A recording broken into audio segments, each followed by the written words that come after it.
Assalamualaikum warahmatullahi wabarakatuh. Pemirsa, senang sekali saya Nadia Aufa kembali menjumpai Anda dalam acara kesayangan Anda Kampus Corner, di mana menyajikan informasi terkini seputar Universitas Dianuswantoro Semarang.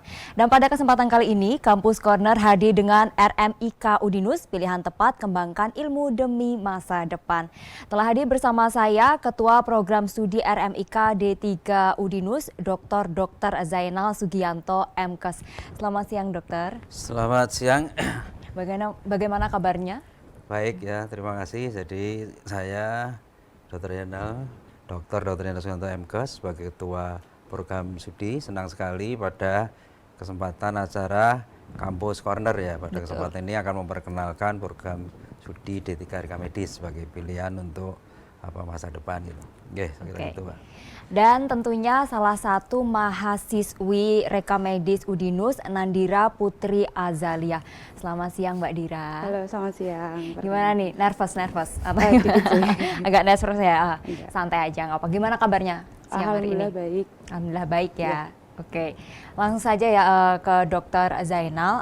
Mungkin banyak masyarakat di luar sana yang belum begitu tahu mengenai jurusan Reka Medis, terutama di Udinus. Nah, bisa dijelaskan ke masyarakat di luar sana dan adik-adik SMA, SMK mungkin yang mau melanjutkan ke jenjang selanjutnya seperti itu. Ya, terima kasih Mbak. Jadi program studi D3 Reka Medis ya kita sebenarnya sudah lama sekali, jadi sejak tahun 1997. Jadi di mana program studi ini ya kita kan dari RMIK Reka Medis dan Informasi Kesehatan. Di mana kita ketahui bahwa Reka Medis mungkin adik-adik dan yang lain kalau datang ke rumah sakit tentu kan akan diperiksa oleh dokter dan nanti semua catatan itu akan dicatat di dalam manual namanya Reka Medis secara tertulis ataupun kalau sekarang menggunakan Reka Medis elektronik, jadi langsung tercatat di dokumen. Jadi pada saat Anda bayangkan berobat ke rumah sakit, nah di sini yang tentu selain dokter, selain perawat dan tenaga lain tentu ini sangat berperan karena di sini adalah yang bagaimana Anda nanti disiapkan pada saat berobat itu Anda sudah siap nanti akan diperiksa dokter, jadi pada saat pendaftaran dan lain-lain.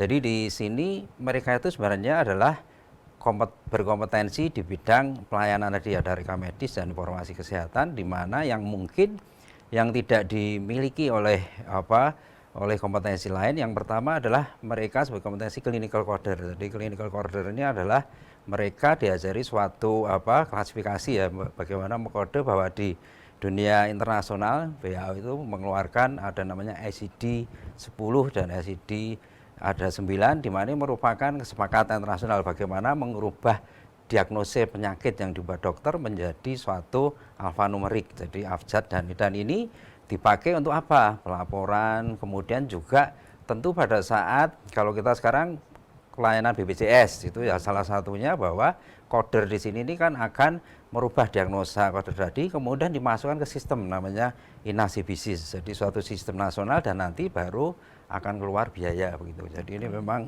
harus benar, ini yang salah satu kompetensi yang tidak dimiliki orang lain. Kemudian yang kedua seperti tadi pelayanan tadi mereka sebagai manajemen unit Reka Medis, jadi yang mengelola tidak hanya mulai pendaftaran aja, jadi mulai karena seorang pasien berobat itu kan mulai masuk ada identitas, kemudian mereka dokumen nanti dimasukkan, kemudian kalau berobat lagi disiapkan, dokumen disiapkan, dijaga kerahasiaannya karena dokumen Reka Medis kan bersifat rahasia, tidak semua orang boleh melihat itu sampai bagaimana nanti dia memiliki kemampuan juga di dalam kaitannya untuk ya bahwa penyajian data tadi, jadi informasi yang ada di data pasien tadi dari hanya berobat itu nanti bisa dibutuhkan untuk apa perencanaan rumah sakit, misalkan sehari itu berapa pasien yang rawat jalan gitu ya, sehingga nanti butuh dokternya tambah apa enggak. Misalkan rumah sakit ini ada statistik namanya BOR, itu menunjukkan seperti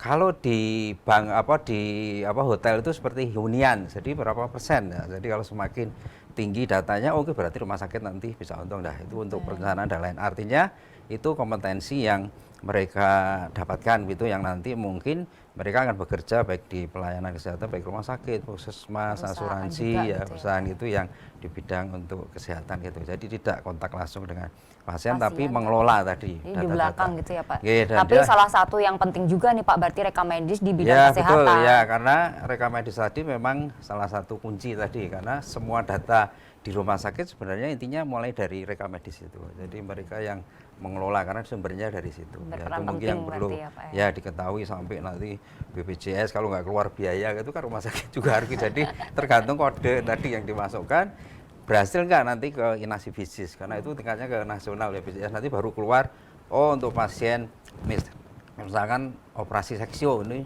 anggarannya jadi berapa juta gitu, itu baru nanti boleh rumah sakit didapat uang gitu. Jadi nggak sesimpel itu ya Pak, ternyata Ya, ya, rekam medis jadi rumit kalau juga dilihat, ternyata. rumit, makanya ilmunya memang ya bermacam-macam nanti gitu. Oke, untuk Mbak Dira sendiri dulu dari SMA atau SMK nih? Kalau saya dari SMK, Oh, dari kebetulan SMK. SMK-nya itu SMK Teknik. SMK-nya teknik, Iya. terus ngambilnya di Rekam rekam medis. medis. Oke, ini nih pertimbangan kenapa sih memilih prodi kesehatan masyarakat rekam medis di Udinus apa? Tapi ditahan dulu ya, kita Iya. lanjutkan setelah jeda berikut ini. Ya pemirsa, jangan kemana-mana, Kampus Corner akan segera kembali untuk Anda.